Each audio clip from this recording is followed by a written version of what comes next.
कोठारी परिवार, गुंजाळ परिवार आणि शेवट परिवार या सर्वांच्या वतीने श्रद्धांजली प्राप्त होते। उपस्थित शोकाकुल बंधू आणि भगिनी, आज आपण या ठिकाणी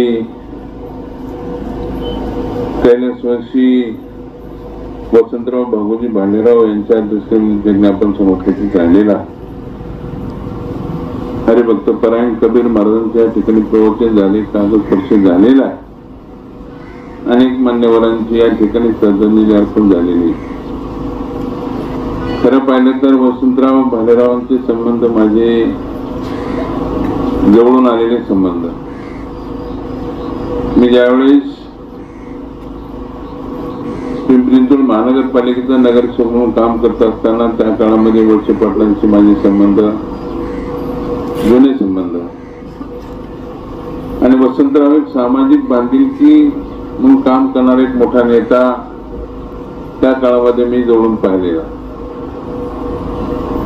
खरं पाहिलं तर आयुष्यामध्ये माणसं येतात जातात, जन्म आणि मृत्यू आपल्या हातामध्ये नसतो, परंतु ते कर्तृत्व सिद्ध करण्याचं काम कधी करायचं तर आपल्या हातामध्ये काही जर समजा समाजाने काही दिलं असेल ते कर्तृत्व सिद्ध करण्याचं काम वसंतरावने केलेले। अनेक माणसं पाहिली, परंतु वसंतराव एक सहजपणे त्या ठिकाणी माणसांना भेटणारा आणि आपल्या लोकांच्या असणाऱ्या काही कामाच्या बाबतीमध्ये सातत्यानं बाजू मांडणारा माणूस मी पाहिला। पंचायत समिती असेल, जिल्हा परिषद असेल, आता मार्केट कमिटी सभापती म्हणून काम करत असताना सुद्धा, परंतु त्या काळामध्ये ज्यावेळेस आमच्या भोसरीतलं या भागातली जी लोक जाणारी जी आहेत ते भोसरीचं त्या काळामध्ये पूल नव्हता, वसंतरावची त्या काळातले दूरदृष्टी। आणि सांगायचे की भोसरीमध्ये खूप ट्रॅफिक जाम होता, आम्ही जायचं कधी, आम्ही सगळे इकडे या भागातले लोक त्या परिसरामध्ये राहतो आणि त्या ठिकाणी रस्त्याची खूप मोठी अडचण। एकदा तर दिलीपराव वळसे पाटील 2 तास त्या ठिकाणी अडकले आणि वसंतरावने सांगितलं की आता ही परिस्थिती अशी, तुम्हाला काय करता येत नाही का, तुम्ही कशा नगरसेवक आमदार त्या ठिकाणी झालेला। मग त्या काळामध्ये मी अजितदादा आणि तनबंडे वळसे पाटलांना सांगितलं की आम्ही या सत्तेमध्ये असताना सुद्धा आपल्याला या परिसराच्या लोकांना जाण्यासाठी वसंतराव असतील अनेक लोक त्या ठिकाणी सांगत असतात की या भोसरीमध्ये फुलाची गरज आहे, आणि त्या काळामध्ये वसंतरावला ही दूरदृष्टी असताना माणूस सुद्धा त्या काळातलं त्यांनी सांगितलेलं काम सुद्धा त्या भोसरीमध्ये उड्डाणपूल झाला तो त्या काळातला।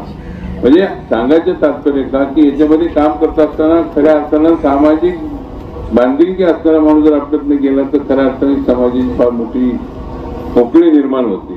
आज अभिजित असेल किंवा दीपाली असेल, सोनली असेल, 2 मुली आमचे जयवंतराव घोडके यांची तर सुनबाई, आणि आमच्या भोसरीमध्ये त्या ठिकाणी त्यांची पुतणी सुद्धा रंगनाथ स्वामी शाळेमध्ये शिक्षिका म्हणून काम करते, आणि ह्या परिवारामध्ये असणारी जयवंतरावची मुलगी सुद्धा आमच्या भोसरीमध्ये आमच्या नातेवाईक सोडवण्यात दिलेली।